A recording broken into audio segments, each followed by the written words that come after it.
What's going on, people in YouTube land? Kimchi Chris here, and for today's video we're going to talk about something that gets people arguing every year. It rears its head about 3 times a year. It rears the head when the nominees come out. It rears the head when the, class of the following year is announced. And then it rears its head again when the actual ceremony happens. That's right, we're talking about the Rock and Roll Hall of Shame. I mean, Rock and Roll Hall of Fame. That's right, the Rock and Roll Hall of Fame. One of the most ridiculous things that exist. One of the most ridiculous institutions for music recognition in, I guess, America, because they don't really include bands from other countries necessarily if they haven't really had an impact in America, because, there's no like ex-Japan, for example. So with that being said, Rock and Roll Hall of Fame, it's stupid, and I'm not really going to go over the whole thing, but if you still think this matters, you really need to get with the times on music, because it's silly. And you might say to yourself, Kimchi, if it's so silly, why are you making a dumb video about it? Well, unless you're new to the channel, you know that's what we do. We make dumb videos, and that's what YouTube is. It's dumb videos. So let's talk about some of the people that are going to be in the Rock and Roll Hall of Fame in 2019. But first, let's start with a list of the people that were nominated, the nominees that didn't make it, because,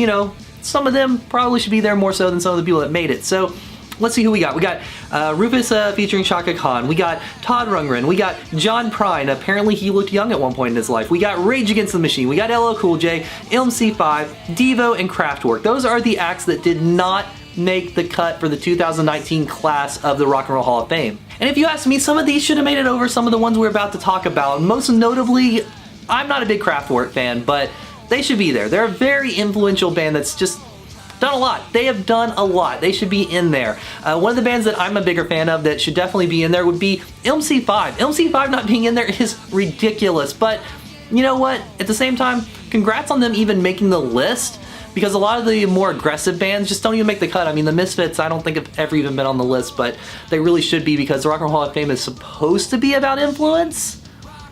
It's supposed to be about influence. They're a very influential band, but whatever, it is what it is. Also on that list, I would say Rage Against the Machine should be in there, and I'm actually surprised they're not, just because Tom Morello is like kind of one of like those guys, you know what I'm talking about, those guys like Dave Grohl that just kind of like represent rock and roll music no matter what, especially to the old disconnected people that put people into the Rock and Roll Hall of Fame. And even John Prine should probably be in there, because he's not really my cup of tea, and this has obviously expanded past just rock and roll, but he's quite the legend. It should probably be in there. And same with LL Cool J. If you're gonna start including hip-hop, which they definitely have with like Public Enemy, NWA, stuff like that, you don't get much more iconic than LL Cool J when you're talking 80s rappers, outside of those that I just said, as well as a few others that are in there, but he's right up there with them. He's right on the same level, and he should probably be in there if you're gonna have hip-hop. Let's just be real. Now, it's a whole nother argument if you should actually have hip-hop in the Rock and Roll Hall of Fame, but if the media blitz that happened on Gene Simmons a couple years ago when he, spoke about that is any indication, I'm just not gonna even touch that right now. But enough about those schmucks that didn't make it in. Let's talk about the sure to be amazing, sure to be better bands that are obviously on this list and are obviously going to be amazing. Let's see. First up,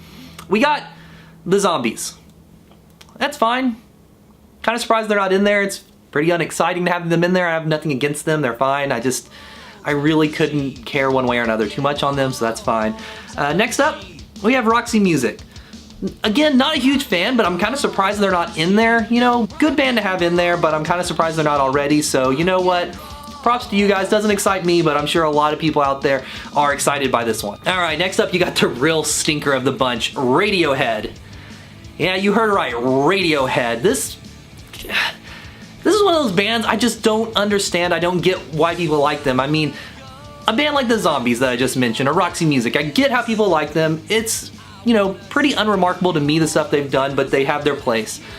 Radiohead just sucks, okay? They don't make good music, okay? They're an awful band. They're bad. And I get what they're trying to do. They're trying to be like artsy and cool and unique, and this means something and that means something, but it's just bad music. It's really, really bad music. I don't like Radiohead. Never have, never will. I've given them a chance. I've listened to a couple records, and sorry, they just don't do anything for me, and I think they're a complete waste of somebody being inducted, or at least they would be a waste if this actually had any clout or meaning at this point.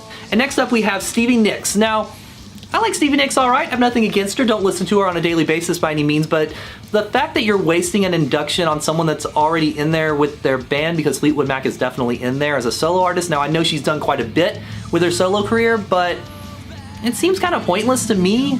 Personally, I mean, she already got one of those awards on her wall. Why worry about giving her a second one? But you know what? Whatever. Let her have an award. Stevie's done a lot in her life. She's a remarkable, legendary performer. Let her have the award. That's fine. And let's see who's next. Okay, we only have a couple left. We have Janet Jackson next, which is not someone that I listen to at all on a daily basis. I know this is sounding like a recurring trend here with these, but you know what? It's true. But if Michael's in there, which Michael should be in there, throw Janet in there. That's fine. Throw her in there.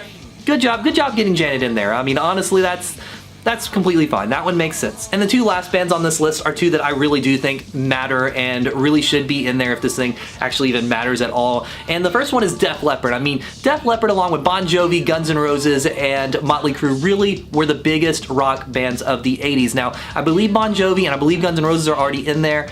I don't think Motley Crue is. Maybe I should check that before posting this video, and if that's correct, I'm not gonna worry about it. But the point is, having Def Leppard in there makes sense. I know there's not a lot of hair metal in there in general, but they've really went past the hair metal just to be a classic rock band at this point. They still tour every year and play arenas. You know, they're not hurting for money or draw or anything else. So having them in there is great. They're just a great classic rock band and a great addition to the Rock and Roll Hall of Fame, or at least they would be if the Rock and Roll Hall of Fame mattered at all.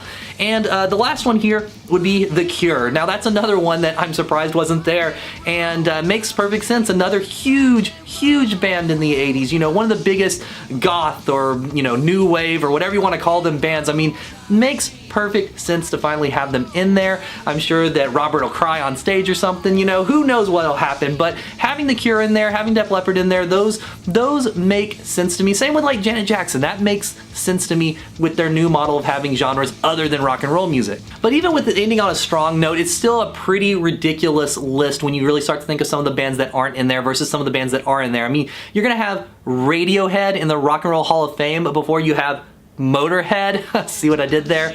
Or before you have Thin Lizzy or Iron Maiden or Judas Priest or all kinds of bands that should be in there. This is a ridiculous institution, but somehow it continues to go on, and I'm really surprised that in 2018, next year being 2019, this thing still is around. I mean, I know it's a moneymaker because of the museum, and that's really the thing that keeps this going, but you know, it's not really a Rock and Roll Hall of Fame. Now, I wouldn't go as far as to say it's a Rock and Roll Hall of Shame completely, like I kind of made a reference to earlier, or like Paul was saying a couple years ago when Kiss was getting in there, but it's just meaningless, honestly. I mean, selling show tickets, selling records, having fans, that's the stuff that really matters. And at the end of the day, the Rock and Roll Hall of Fame is just kind of silly, but it's something fun to argue about each year, and here we are again arguing about it. So let me know in the comments below, what do you think about the inductees this year? Do you think they deserve it? Do you think it's a joke? Maybe you disagree with me. Maybe you think Def Leppard is awful and that Radiohead's the most amazing band ever, which I don't know why you're on this channel, of all channels to begin with, that that's your opinion, but it is your opinion and this is mine. So again, let me know what you think about this all in the comments below. Hit that subscribe button if you have not already. Hit the alarm so you get the updates. Give this video a thumbs up. Once again, my name is Kimchi Chris, and I will see you guys on the next video.